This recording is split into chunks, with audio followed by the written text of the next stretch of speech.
Hello creators and gamers. In this episode, I'll walk you through creating an Easter-themed game using the Horror Game Kit from YAHAHA Studio.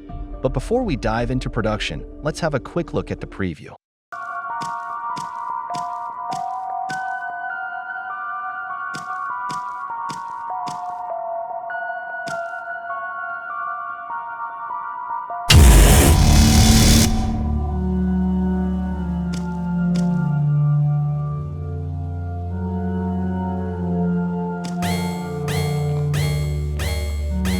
Pretty intriguing, isn't it?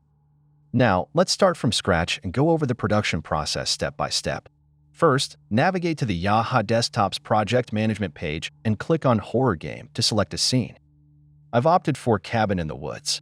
Alternatively, you can use the Playground A Game Ready demo.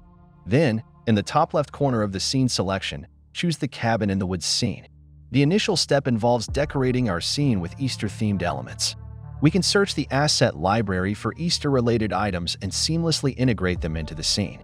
This might include colorful eggs, cards, and perhaps some rabbits.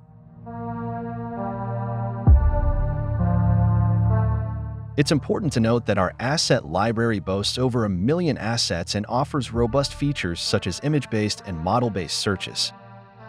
If the room appears too dim, we can introduce additional lighting during the creation process. However, remember to disable or remove the lights before running the game. With the scene now adorned, we can introduce dynamic elements to enhance its vibrancy. For instance, placing a rabbit on the sofa and allowing it to move around adds a lively touch to the environment.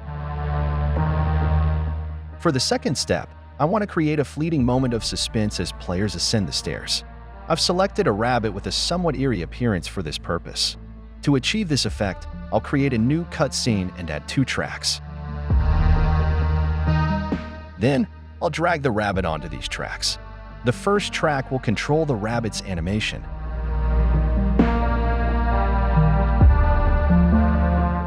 While the second track will dictate its movement, allowing it to dash by in an instant. Additionally, we'll include another track to regulate the rabbit's visibility. Initially, keep the rabbit hidden, then reveal it at a specific point. Finally, make the rabbit disappear towards the end. By leveraging the features of cutscenes effectively, your game will become more immersive. For those seeking a deeper understanding of cutscenes, I've covered them in a previous episode. Feel free to check it out for more information. Now that we've set up the scene with a horror atmosphere, let's integrate some game mechanics. Key-based door unlocking is a common feature in horror games. To begin, let's add a door with a key to the scene. You can either drag a model from the asset library or copy and paste one from another scene. Then, locate a door in the asset library that closely matches the wall and replace the template door. Position the key on the table. Next, let's incorporate a jump scare by setting up a mechanism for a ghost to appear when the player turns around while picking up the key, intensifying the experience. Just as we did with the production steps for the door, we can copy it from the first scene and paste it here.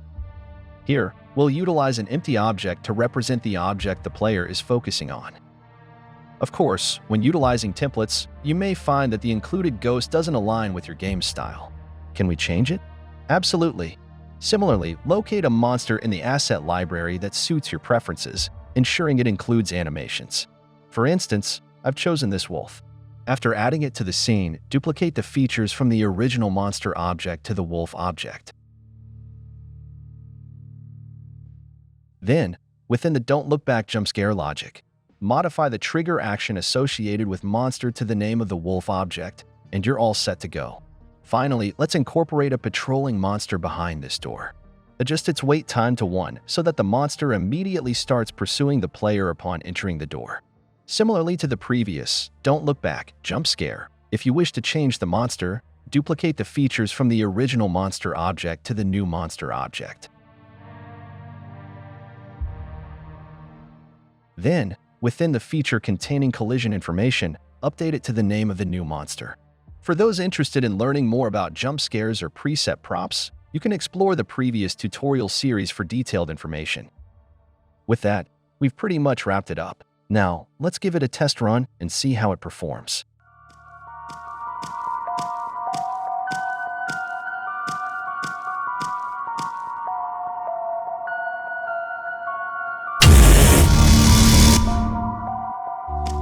Looks good. Due to time limitations, we'll bring our Easter minigame to a close here. I'm certain that everyone can develop even more exciting games using our horror game kit.